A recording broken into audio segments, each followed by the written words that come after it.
Welcome to the Bold Lounge podcast. My name is Lee Burgess, and I will be your host. If you're anything like me, you love hearing inspiring stories of people who have gone on bold journeys and made a positive impact in the world. This podcast is all about those kinds of stories. Every week, we'll hear from someone who has taken the leap or embarked on an extraordinary journey. In addition to hearing their stories, we'll also learn about their bold growth mindset that they use to make things happen. Whether they faced challenges or doubts along the way, they persisted and ultimately achieved their goals. These impactful stories will leave you feeling motivated and inspired to pursue your own bold journey. I believe everyone has a bold story waiting to be freed. Tune in and get ready to be inspired.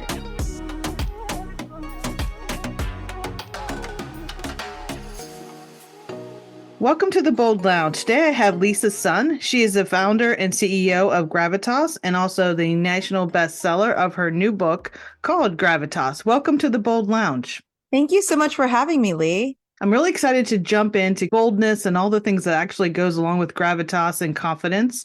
And we'll start off with just really asking you, what is your definition of bold specifically? Well, one of the things that I love about the word bold is it means that you have the courage to do the things that you really want in life. And in my book, I talk about courage. My formula for courage is self-belief that leads us to take action, and then evaluating the results of those actions from a place of strength to learn, not to regret, to convince ourselves to do it all over again. And so when I think about the word bold, when you are emboldened to do something, it means you're truly courageous. And I think it starts first with believing that you can do it.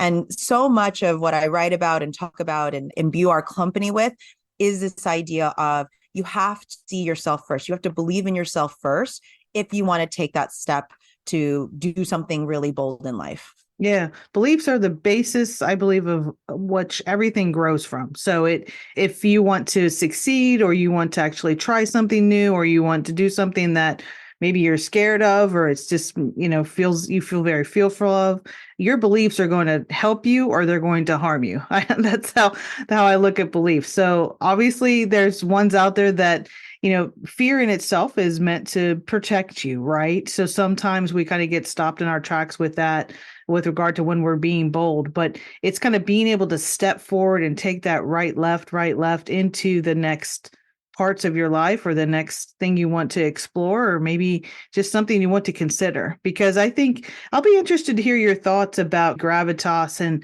it's quiet or it's loud. Because I think boldness can be very, very quiet. It doesn't have to be on social media. It doesn't have to be on the front page of anything. You could be very bold and no one even know it but you. And that's the most important person to know, honestly.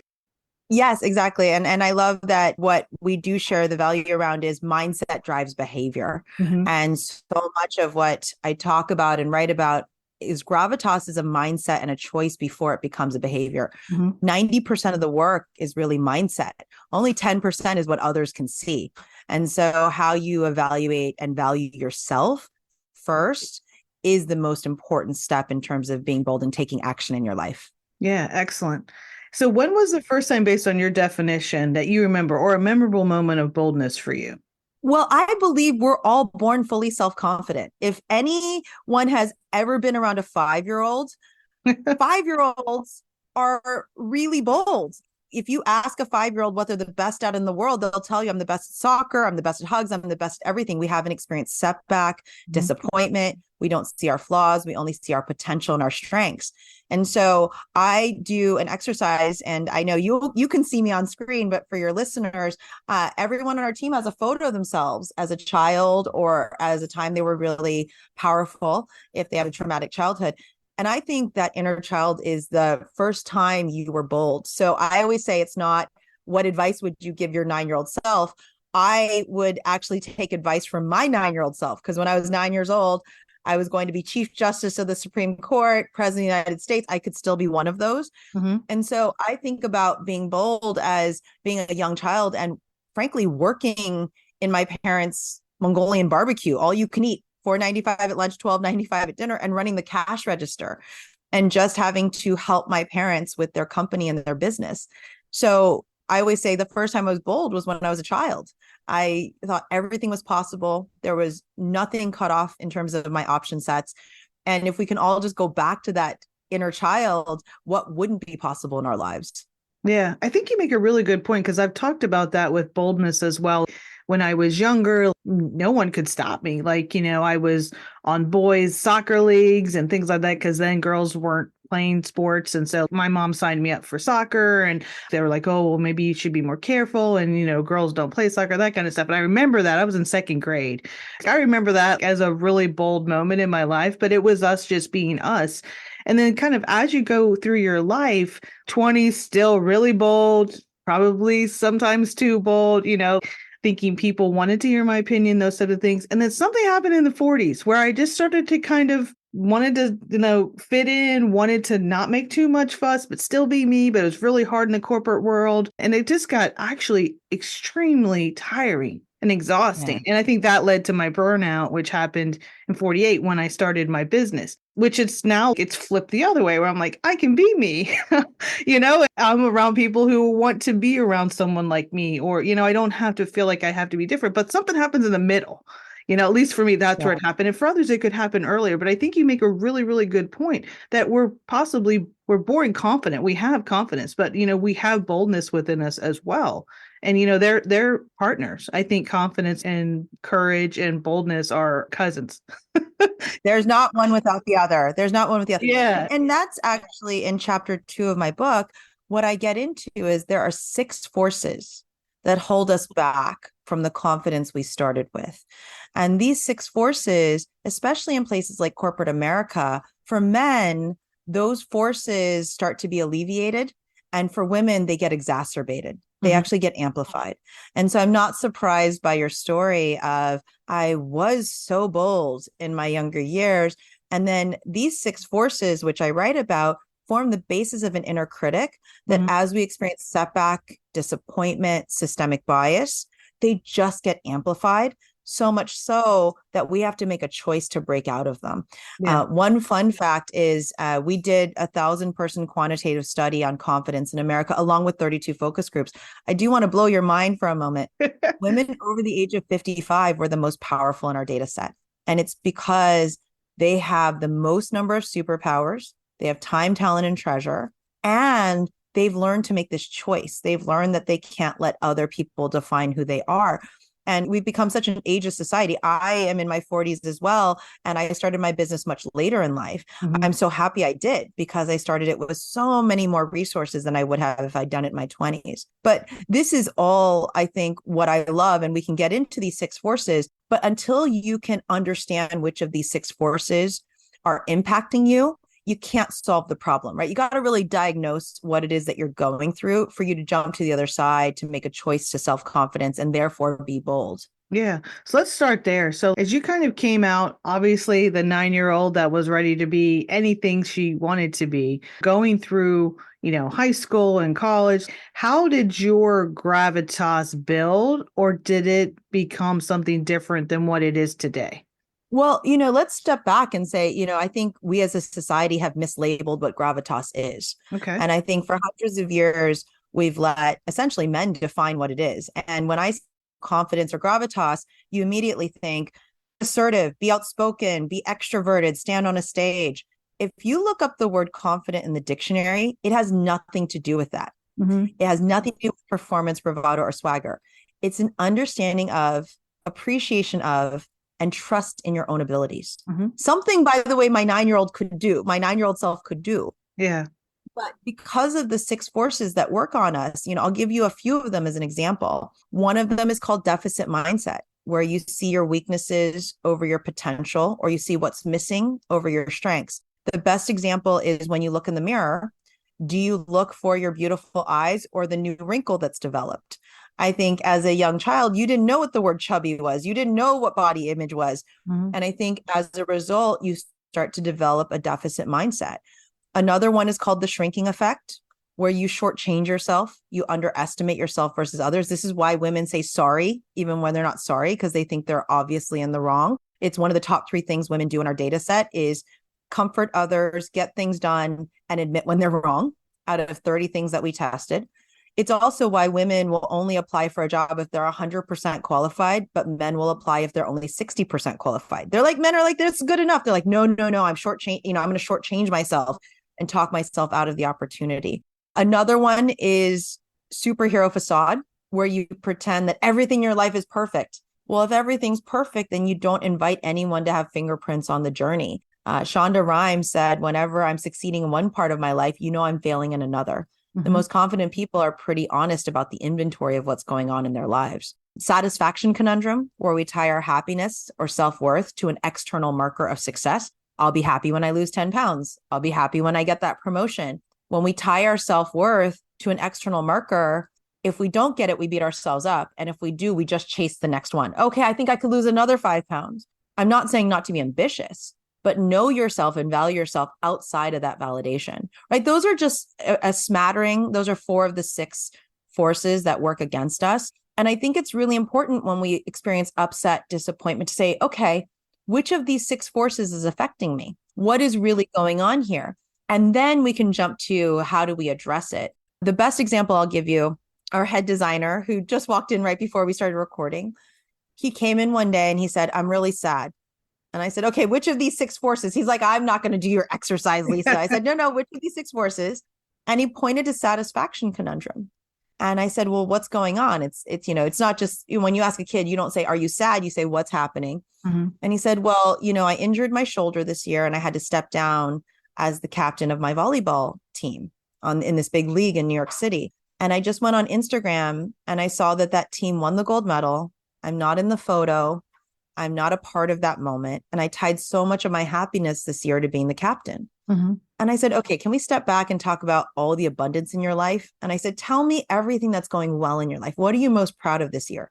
And he started to list off all the things. And I said, can we be happy for them? He said, you're right. I'm going to go and like that post, share it, text all those guys, say, congratulations. I can be happy for them because I have a lot going on in my own life. Thank you for helping me at least understand why I was feeling so bad about this. And so that's just an example where, to truly be self-confident, to truly have gravitas, it's not about performing. It's not about faking it to make it. And so when you ask me in my 20s and 30s, I really think I was faking it. I was deeply insecure. I was overachieving. I was tying my self-worth to everyone else's metrics. By the way, I was at McKinsey & Company for 11 years. Guess what? Less than 13% of the partnership was women. Talk about an asymmetrical structure of power. Right. But I beat myself up. So if I could go back in time in the DeLorean to my 22-year-old self and give myself my own book, I would say, look how valuable you are. Look how many strengths you bring to the table. Whether or not things go your way, you still carry value. So I think I started out very confident as a child. And I think everything through my 20s and 30s, those 6 forces were very real. I underestimated myself. I looked at other people's metrics for success. I experienced systemic bias. One of them is setback spiral. When things didn't go well, I thought my whole life was off. And it really wasn't until my 40s when I started the journey 5 years ago of writing this book that I really started to piece apart that in my 20s and 30s, outwardly, everyone thought I was confident. Everyone, because I knew how to perform, right? I knew how to pretend and speak up, but I was deeply insecure and very anxious throughout that entire process. Yeah. I think one of the myths of being bold, actually, that I write about in my book is that you're always confident, that you're always at their highest levels of confidence and you're willing to go alone. And, there's 5 particular myths that I talk about, but one of them is around confidence. And, take it from me, there are days where you're low, but I think what you realize as you get older, and I'm 51, is like your pivot back to like, okay, we're in good shape. Like, what am I doing? Like, why am I thinking that way? It's much faster than it was in my 40s for sure. And now that I look back, I go, I wouldn't change anything, right? Because that was part of the learning. But some of it was really tough because I think where I had the most push or the most friction was when I was trying to be someone other than me in a system that expected me to be someone else. I needed a job. I needed to get paid. I needed to use my degrees. These were all the things going through my head. I also had, I think, my parents in my ears too, of always have a stable job, always have insurance, have a retirement, all these things that I kind of grew up with. I was like, that's success. And I think I was really redefining success in my 40s. And then by the time I got to 48, I was like, that's it. No more. And so I love how you describe your six forces, because I think everyone listening can relate to one, two, three, or maybe all six of them at some point in their career. Do you think one of the forces is stronger than the other? Do they all hold the same weight, or it depends on the person's experience? It depends on the person. And I actually ask people to say, which of these six have you experienced? Which are the two you experienced the most often? I woke up with all six in my head this morning. And I think you've said something really important. Gravitas for me is not a state of being. It's a total approach to living life with self-assurance. Mm-hmm. Things don't get easier, we get stronger. And I think the sooner that we realize that we're just getting stronger with every experience, and if we can decode what's really going on, what's really driving our insecurity.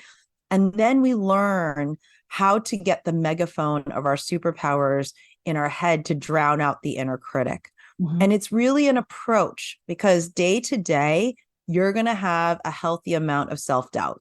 And it's really around how strong are you in terms of coping with that self-doubt and crossing over to the other side and being able to stand in your power.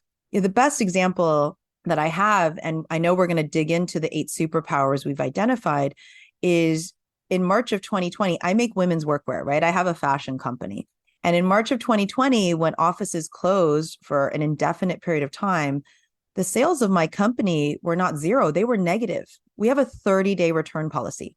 So if you bought a $200 dress to go to an event or a conference or to the office, you sent it right back to us. We refunded more than we sold. And when things like that happen, it's easy to trigger these 6 forces, right? Focus on what we don't have, focus on, how everyone is going to see us on the outside.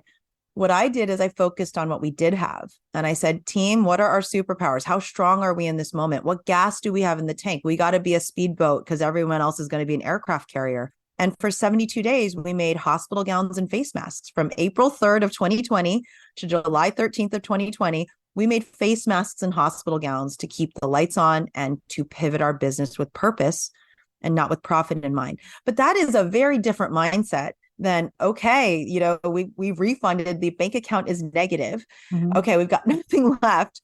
What are we going to do? And I think that is your point around it's self-belief, it's mindset. I could have made a different choice, but we chose to believe in what we did have. Yeah.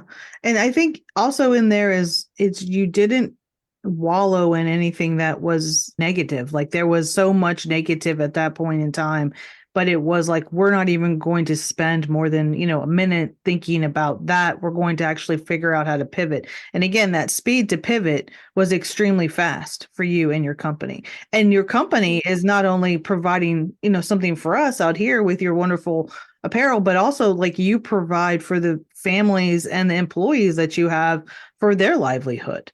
And so like you have that responsibility as a founder, which is it's a pressure in some form or way, but I think it's a good pressure. It's something that I'm happy I'm doing, that I'm creating a life and support others who do great work and can actually bring their skills and their gifts and their expertise to life for others. Well, and I think that there are 2 other things that I will say from the example we're going into. One is I did tell my team it's okay to grieve. And while we're focused, I said, it's okay to grieve, because we had just done New York Fashion Week for the first time right before the pandemic hit in September of 2019. And I said, it's okay for us to grieve what we thought this year was going to look like. Mm-hmm. So the moments that you feel sad, you need to tell us. You need to just share it, like, wow, I thought June of 2020 would look a lot different. I thought I'd be on vacation. I thought I'd be celebrated, Mm-hmm. And I said, it's okay to grieve.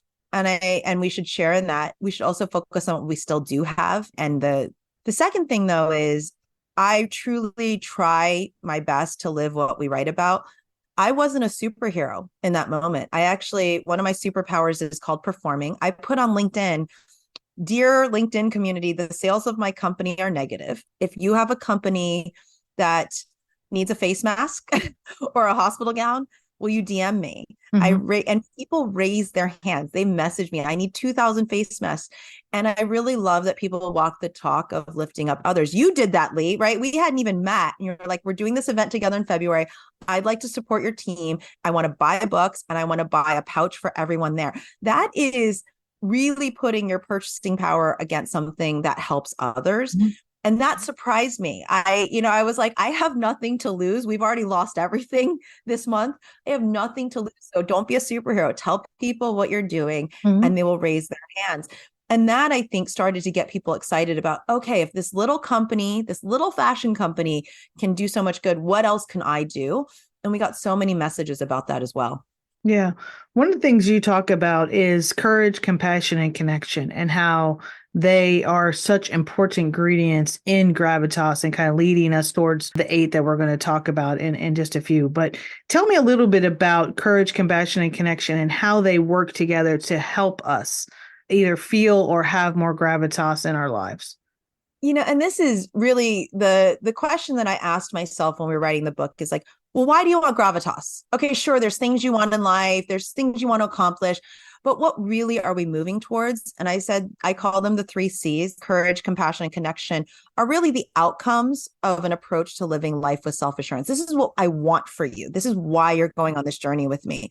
Courage, we've already talked about in terms of being able to take action and see the results from a place of strength.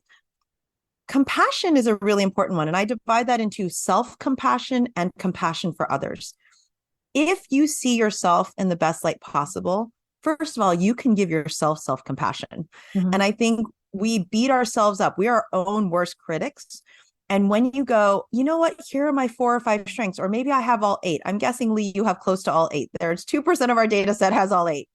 And you can say, you know what, this is what I bring to the table. No matter what happens, I'm going to give myself grace. I beat myself up so much for our business collapsing during the pandemic. And my best friend Jane said, you know what, can you give yourself some self-compassion about how much good you did during that first year? And it's not your fault that women weren't going to the office, right? Your category Yeah. fell apart. That is, why are you beating yourself up? You literally threw your body on the problem. And have compassion for others. So what I mean by that is we can start to see other people's superpowers, even when they're different than ours. So one of the things I really dislike is when you say to someone, be more confident. Well, that's anxiety inducing and that's ambiguous. Confidence is through the lens of your own confidence language, your own superpowers. So what does that really mean? Half of my team has opposite superpowers to me, and I see them. I say, you know what? I can't get anything done on time. Someone on my team, you're high on achieving, you're high on giving, you're not the loudest voice in the room, but you get things done on time better than I would. You start to see people differently and you have compassion for them. And that leads to having greater connections. When we connect with people based on their strengths and their values, that supersedes any demographic connections. Mhm. My first boss at McKinsey, I grew up fairly poor in a desert, only Asian family running. My parents ran the local Chinese restaurant. My first boss and one of my favorite bosses at the firm, he grew up in the UK, wealthy, went to Oxford, HBS. The first time we met, he did not ask me where I went to school or where I was from. He said, I can look that up in the HR system. Tell me a childhood memory you're proud of. And I talked about working in my parents' restaurant. He said, I want to work with you. You have grit, you have perseverance. And it was such a deeper connection because we connected on that next level below demography. Mhm. And so I really think this whole approach to gravitas allows us to be courageous, to be self-compassionate and compassionate for others, and to be more connected. Yeah.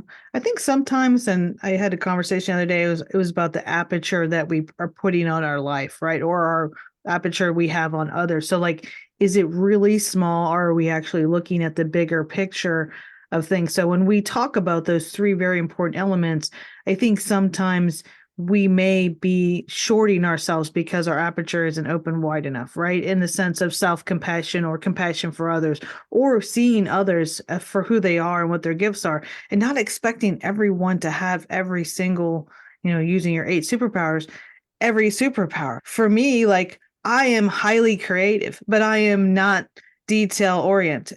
That's why there's so many members of my team that help with certain aspects. But I will see something and I will be like, we need to figure that out. But in the sense of like what my desk looks like and like what my other staff desks look like right now, very, very different scene. But they accept me and I accept them. And like together we make this incredible team.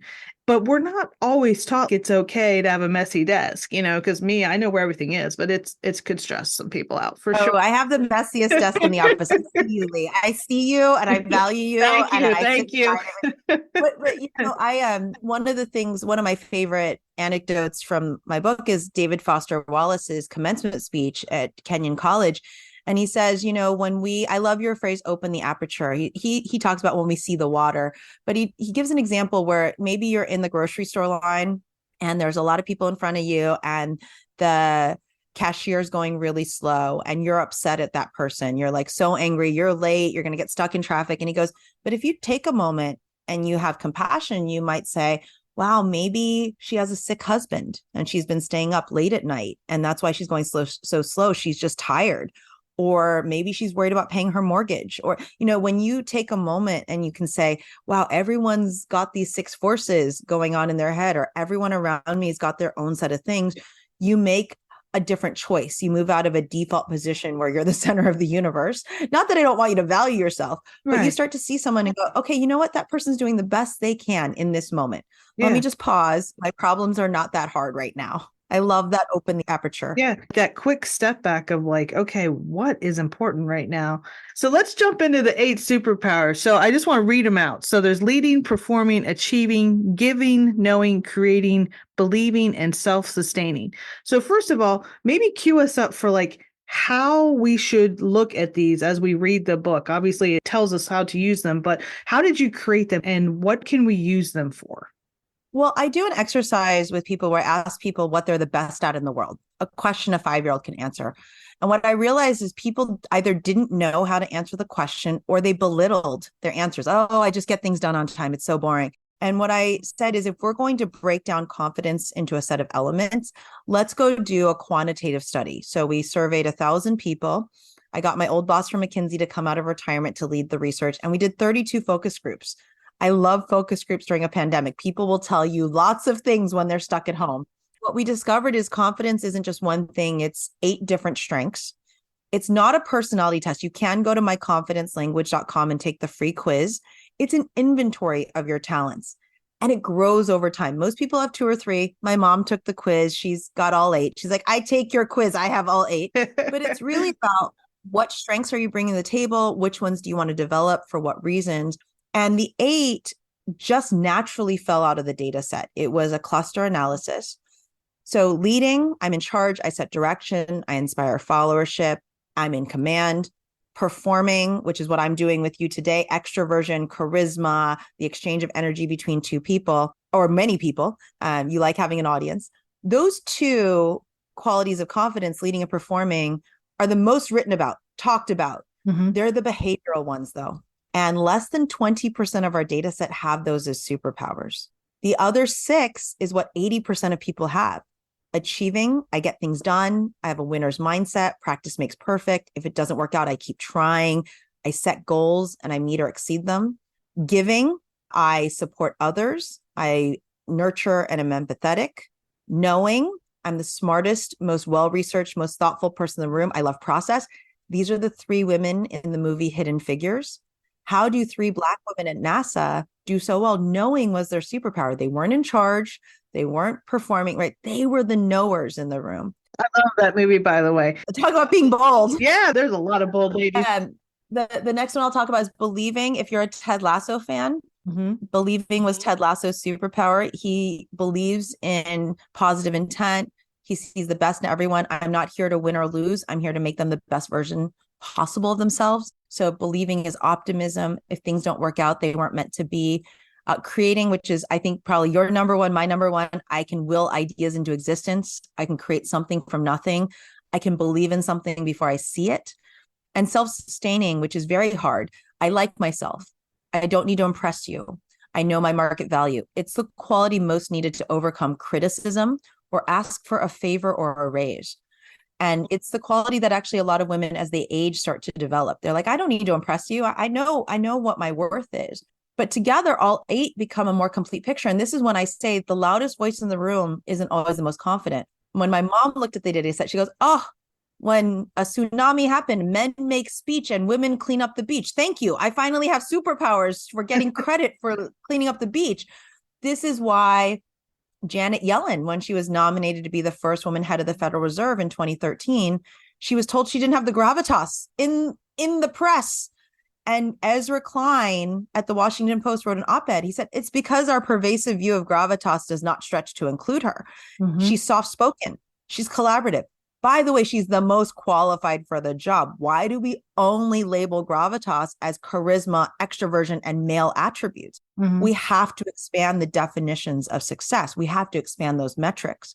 And so these 8, again, not a personality test. It's more like StrengthsFinder. You can have any one of these 8. It's more you need to make sure you're getting credit for it. Make sure you're seeing it yourself. Most people take the quiz and they email me or they DM me and they say, do I really have 5? I said, yes. You've been under leveraging yourself or underestimating yourself your whole life. You should trust in what you bring to the table. And if it's not being valued or seen, you either need to get people to change that scorecard or you need to find a place where it is valued. Yeah. And I think just one thing as you were talking is people take the test themselves and information about that is in episodes notes, but it's not like, oh, I have 5, I need to get 8. It's not like I need to make sure I go work out and make sure I, lift these muscles and get these things going for the 3 I don't have or the 2 you have. It's about recognizing and understanding the power you have in the 2, 3, 4, 5 that you have. So talk a little bit about that, because in our society, we want the 8 out of 8. We want the 5 out of 8. If I'm only 2, oh gosh, I must be terrible. But no. Yeah, it's not like Pokemon. You don't need to catch them all. Just to be clear. Exactly. So many people take the quiz like, oh, look at my opportunity areas. Exactly. The first time I took our quiz 5 years ago, I had 3: leading, performing, and creating. Makes sense. I love ideas. I love being in charge. I love extroversion, right? Leading, performing, creating. And what we did in chapter 6 of the book is we took 30 situations in life and we said, for each situation, which superpower do you need? We correlated it in the data set. And so for many of the situations, you can say, oh, I have that superpower. Why haven't I trusted myself? Okay, I can go do that. The quiz has told me I have that in me. But there were a couple things where I really wanted to improve.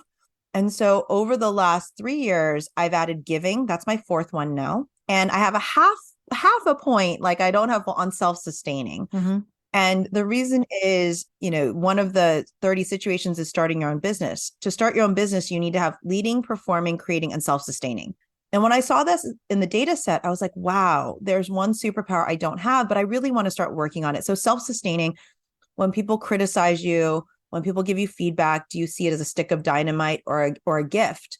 Or when you have to ask for a favor or you have to ask for help, you do it in a way where you're not doing it from a place of begging someone or weakness. You're like, if you say no, it's not going to be the end of my life, right?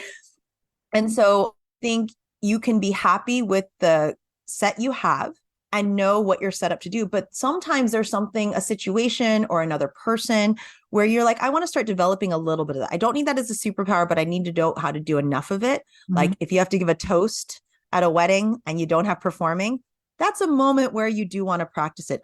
Or what I did is I hired people who had opposite superpowers to mine, right? I don't have achieving.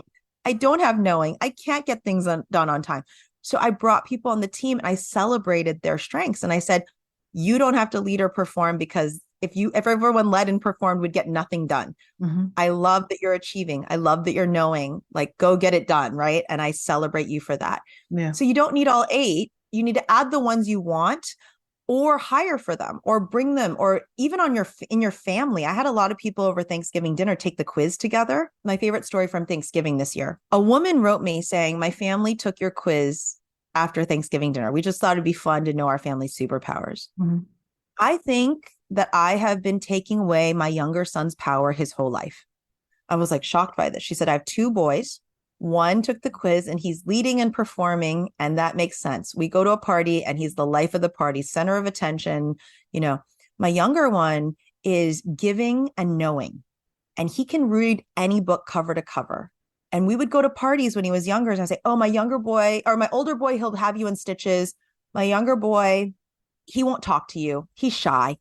Just don't worry if he doesn't say anything. He's like, I could have said, he just finished a book on pandas.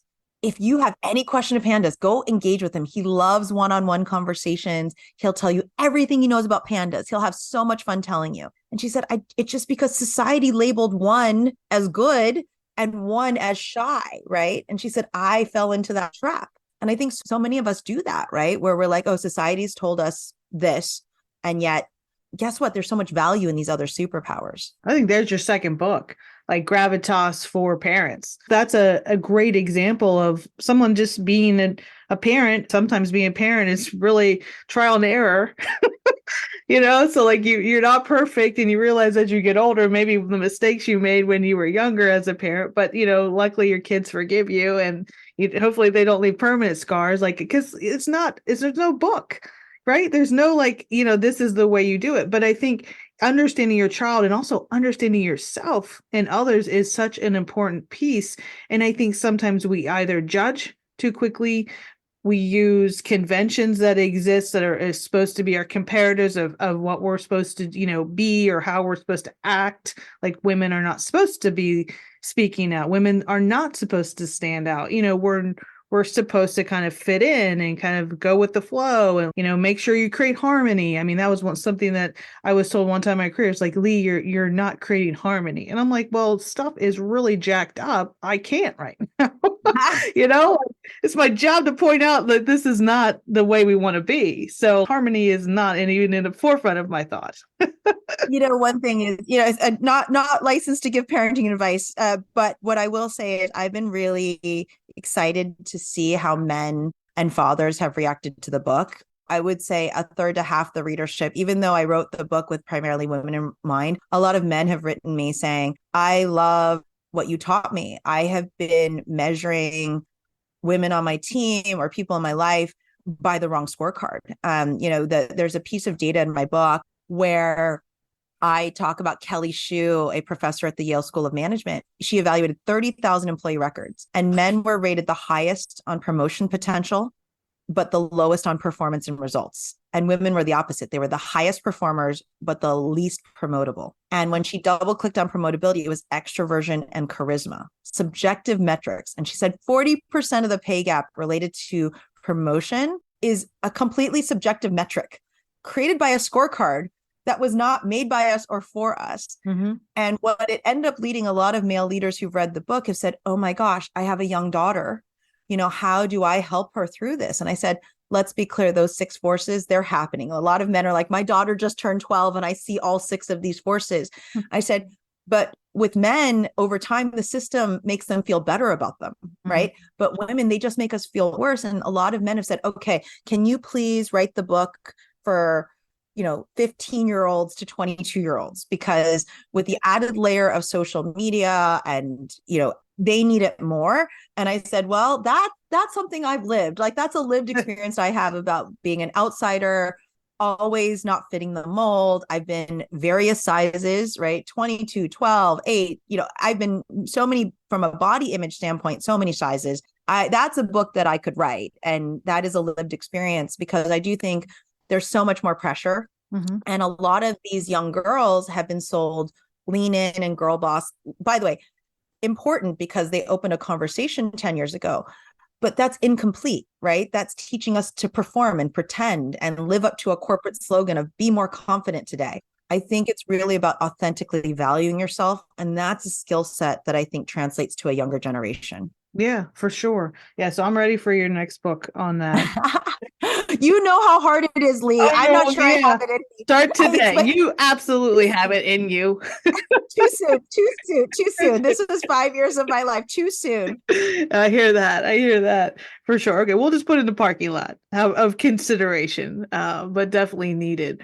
I think one of the things as women and one of the things you talk about is the sisterhood of gravitas. And I'd like to understand what that means to you. Obviously, you talk about it in detail in the book, but how do we support one another in this process? Because the one thing that comes up for me, people are always comparing their journey to this person's journey, to that person's journey, or like not being okay, being vulnerable and saying, this year was hard, or I didn't get what I wanted in the sense of my goals, or I didn't accomplish something.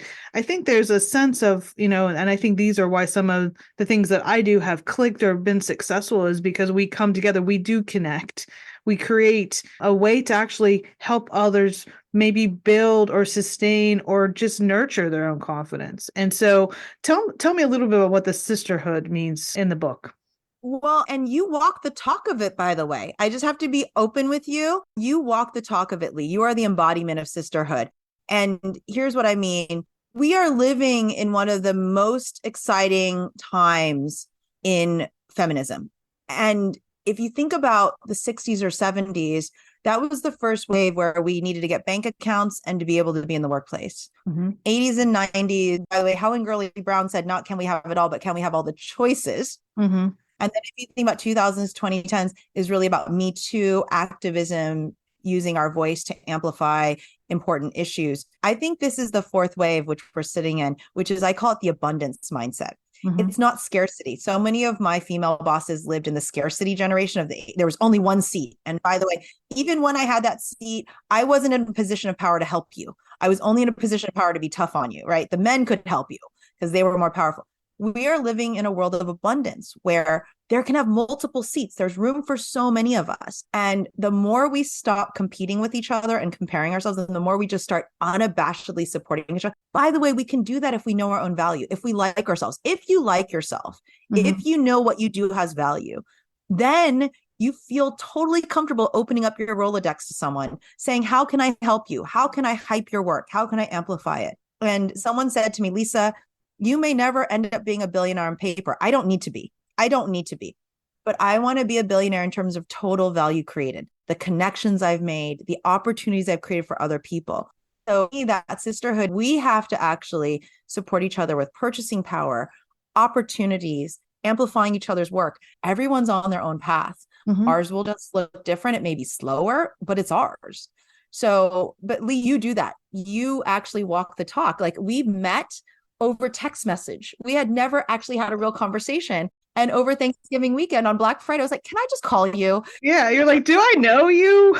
Like, no, we were never met. And by the way, at the end of that, we had like 2 ways we were going to help each other. And we just started firing off emails for each other.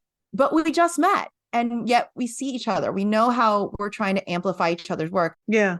So I think that's just something for people to hear, because I think we do at times, at least I see it as just people are living in scarcity versus abundance, and they're doing it to protect their families or to protect their livelihood or whatever it may be. They, insert the reason. But if you just let that go, which is not easy, it's a skill, you work on it, you get to a point where I guess in your life, you're like, why can't I help more people? Why can't I reach out? Why can't I do this? Yes, that's an investment, but wow, like I always see just what is it that I can do that's going to help someone else? And I don't care if it comes back to me, because I actually think I'm here for a reason, which is to help others in some form or fashion, whether it may be opening a door one day, listening another day, buying product, whatever it may be. Like, it's just, that's why we're here. So I think, kind of getting back to kind of your purpose and what you feel you're here for, your purpose and your passion. And the more they connect, the better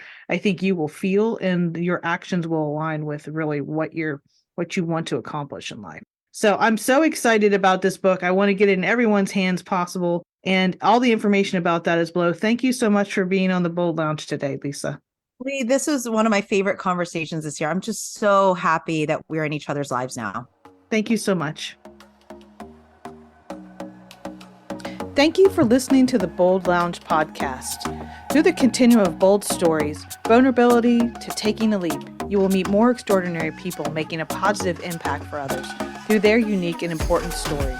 By highlighting these stories, we hope to inspire others and share the journey of those with a bold mindset. We hope you've enjoyed this podcast and look forward to sharing the next bold journey with you.